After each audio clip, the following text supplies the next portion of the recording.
Ang mabuting balita ng Panginoon ayon kay San Mateo.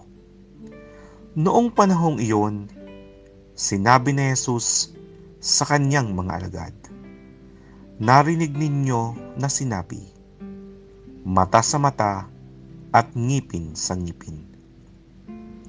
Ngunit ngayoy sinasabi ko sa inyo, huwag ninyong labanan ang masamang tao.